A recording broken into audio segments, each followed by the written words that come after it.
नमस्कार दोस्तों, आज हम लेकर आए हैं हिंदी साहित्य का syllabus UP TGT Hindi syllabus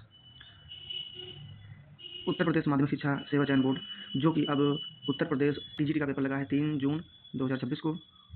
इसी को लेकर हमने यूपी टीजीटी का सिलेबस पर एक वीडियो लेकर आया हूँ। इस वीडियो में हम यूपी टीजीटी के सिलेबस को समझेंगे और आने वाले समय में यूपी टीजीटी के पीवाईक्यू और पीवाईक्यू के साथ जो मोस्ट इंपॉर्टेंट टॉपिक हैं, जहाँ से प्रश्न हर बार पूछे जाते हैं, उनको हम आगे देखेंगे। हमारा ये उद्देश्य है कि 3 जून 2026 का जो पेपर यूपी टीजीटी का लगा है, उसमें आप लोग जो भी सीरियस बच्चे तैयारी करते हैं, उनका चयन अवश्य हो। इसी को लेकर हम एक माइंड मैप और भी कई चीज़ों को डिज़ाइन करके आप लोगों की तैयारी करवाएंगे फ्री ऑफ कॉस्ट। चलिए, तो मैं यूपी टीजीटी हिंदी सिलेबस पर बात करते हैं। पूरा पाठ्यक्रम यहाँ आसान और आकर्षक रूप में हम समझेंगे। यूपी टीजीटी के सिलेबस में हिंदी साहित्य का इतिहास है। हिंदी साहित्य के इतिहास में सर्वप्रथम आदिकाल एक है। आदिकाल के साथ भक्तिकाल है। भक्तिकाल में संत काव्य है, सूफी काव्य है, राम काव्य है, कृष्ण काव्य है। तो इस तरह से संत काव्य में हम भक्तिकाल की जो निर्गुण शाखा है, उसमें संत काव्य यानी कि कबीर, रैदास इत्यादि कवियों को समझेंगे। उनके कहाँ से प्रश्न आते हैं, पीआईक्यू में किस प्रकार से प्रश्न पूछे गए हैं, उनको भी मैं समझूंगा। सूफी काव्य, जायसी इसके प्रतिनिधि कवि हैं। जायसी के साथ मुल्ला दाऊद, चंदायन, उस्मान, है ना, इत्यादि कवि सूफी कवि हैं। इनको भी हम समझेंगे, इनकी रचनाओं को समझेंगे। राम काव्य के तुलसीदास प्रतिनिधि काव्य हैं। तुलसीदास कहते हैं उनको, अष्टयाम के लेखक। नाभादास, कृष्ण काव्य के लेखक कृष्ण काव्य के प्रमुख कवि सूरदास हैं। सूरदास के अलावा नंददास हैं, और जो एक बना था 8 कवियों का अष्टछाप की स्थापना हुई थी, वहाँ से प्रश्न बनते हैं, उसको हम समझूंगा। इसके आगे है रीतिकाल। रीतिकाल का प्रत्यात्मक विवरण देते हुए हम शुक्ल की किताब से भी पढ़ेंगे, और रीतिकाल के कवियों की रचनाओं को भी हम देखेंगे। रचनाएं इसमें बार बार पूछी जाती हैं। इसके अलावा है आधुनिक काल। आधुनिक काल में भारतेंदु युग से क्वेश्चन हर बार बनते हैं, 3 से 4 क्वेश्चन टीजीटी एग्जाम में। और उसके बाद द्वितीय युग है। द्वितीय युग में भी हम अच्छे से समझेंगे द्वितीय की रचनाएं, द्वितीय की प्रवृत्तियाँ, विशेषताएं, ठीक है। और द्वितीय युग में सरस्वती पत्रिका का जो एक अहम रोल रहता है, उस सरस्वती पत्रिका के विकासात्मक परिचय को भी हम समझेंगे। द्वितीय युग के बाद है छायावाद। छायावाद हिंदी साहित्य का एक बहुत महत्वपूर्ण वाद रहा है, जिसका समय 1918 से 1936 के बीच रहा है। छायावाद के हम चारों स्तंभों, प्रसाद, पंत, निराला, महादेवी वर्मा, चारों के साथ इसके अलावा जो गौड़ लेखक हैं, उनको भी समझेंगे। यहाँ से प्रश्न हर बार पूछे जाते हैं, 4 से 5 प्रश्न। इसके बाद प्रगतिवाद को भी समझेंगे। प्रयोगवाद को भी हम समझेंगे, जो अज्ञेय के तारतत्व कैसे होता है। इसके बाद हम नई कविता को समझेंगे। यहाँ से ये जो 3-4 वाद हैं, यहाँ से बहुत प्रश्न बनते हैं, और बहुत ईजी रहता है आप लोगों के लिए। यदि आप अच्छे से समझ लें तो क्वेश्चन सही हो जाते हैं, और यहाँ से क्वेश्चन आते भी हर बार हैं। आगे हम समझेंगे हिंदी गद्य साहित्य का विकास। हिंदी गद्य साहित्य के विकास में हम देखते हैं, इसमें सबसे पहली विधा है निबंध। निबंध का हम उद्भव विकास और परिचय समझेंगे। निबंध का समझेंगे, यहाँ से प्रश्न बनते हैं। इसी प्रकार नाटक है, उपन्यास है, कहानी है, ठीक है। लघु विधाओं में हमारी जीवनी है, आत्मकथा है, संस्मरण है, रेखाचित्र है, यात्रा साहित्य है, गद्य काव्य। आगे गद्य काव्य करके है, गीत काव्य जिसका दूसरा नाम है। यहाँ से रचनाओं और उनके लेखों का परिचयात्मक रूप पूछा जाता है। इसके अलावा व्यंग्य साहित्य, असंख्य प्रसाई इसके प्रतिनिधि कार्य हैं, यहाँ से भी प्रश्न बनते हैं। आगे हम और सिलेबस को देखते हैं। जो हमारा सिलेबस है हिंदी के रचनाकार और उनकी रचनाएं। हिंदी के रचनाकार, उनकी रचनाओं में हिंदी के प्रमुख रचनाकार हैं, उनको एक हम परिचयात्मक रूप में ही समझेंगे। उनकी रचनाएं कौन कौन से हैं, उनकी प्रमुख रचनाओं को भी हम देखेंगे। यहाँ से हर बार पूछे जाते हैं प्रश्न, उनको भी हम समझेंगे कौन से प्रश्न पूछे जाते हैं और कौन इस आने वाले एग्जाम में पूछे जाएंगे। आप निश्चित रूप से केवल पढ़िए, बाकी सब हम पर छोड़ दीजिए।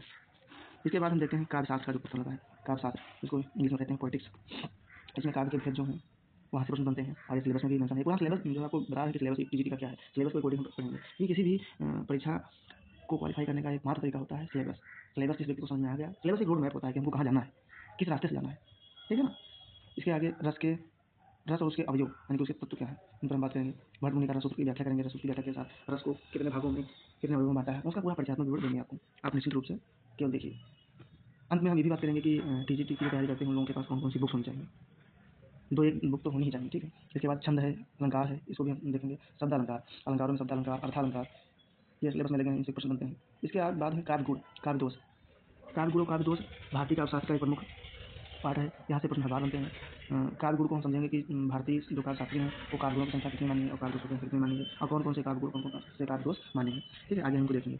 आगे हम बढ़ते हैं। आगे हमारा पोर्शन है सिलेबस का भाषा विज्ञान। ये बहुत इंपॉर्टेंट क्वेश्चन, यहाँ से प्रश्न बनते हैं बहुत अच्छे, और बहुत ज़्यादा समझने की जरूरत भी नहीं होती। हल्का ट्रिक के अनुसार समझ लें या ट्रिक के अलावा कोई कॉन्सेप्ट समझ लें तो प्रश्न सही हो जाते हैं। जिसमें से हिंदी की बोलियाँ और भी भाषाएँ कौन कौन से हैं, यहाँ से प्रश्न बनते हैं। हिंदी की शब्द संपदा, यहाँ से प्रश्न बनते हैं।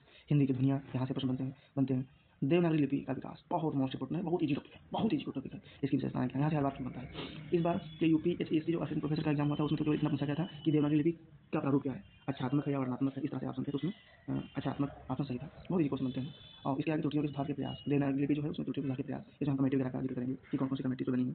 ठीक है, आगे देखते हैं आगे सिलेबस क्या है। आगे सिलेबस है हिंदी व्याकरण। हिंदी व्याकरण भी बहुत अच्छा टॉपिक है, बहुत ईजी टॉपिक है। हिंदी व्याकरण में हम समझेंगे लिंग, वचन, कारक, संधि, समास, वर्तनी, वाक्य शुद्धिकरण, पर्यायवाची, विलोम, समसंधि, नाटक शब्द, मुहावरे और लोकोक्ति, यहाँ से प्रश्न बनते हैं, बहुत अच्छे बनते हैं और आराम से सही किए जा सकते हैं। इसको हम समझेंगे अच्छे से। इसके आगे सिलेबस है हमारा संस्कृत साहित्य एवं व्याकरण। संस्कृत साहित्य एवं व्याकरण, यहाँ से भी करीब करीब प्रश्न बन जाते हैं 20 से 25 इस वर्ष से संस्कृत साहित्य और व्याकरण। इसको भी हम अच्छे से मान के चलिए 5 वीडियो में अच्छे से समझ लेंगे, पूरा संस्कृत व्याकरण और संस्कृत साहित्य। आपके 20-25 प्रश्न ये तो बिल्कुल नहीं जाएंगे, क्योंकि हमने संस्कृत को अच्छे से पढ़ा है, बीए में भी पढ़ा है, ठीक है अच्छे से, क्योंकि बीए में हमारे पास संस्कृत थी, हमारे नोट्स भी कुछ बना रखे हैं, उनको मैं आपको पढ़ाऊँगा। इसमें है संस्कृत के प्रमुख रचनाकार, जिसमें है कालिदास, भवभूति, दंडी, श्रीहर्ष। इसके अलावा 2 इसमें कवि और हैं जो छूट गए हैं, जिनका मैं नाम लिख दे रहा हूँ। इसमें के कवि छूटे हैं भारवी,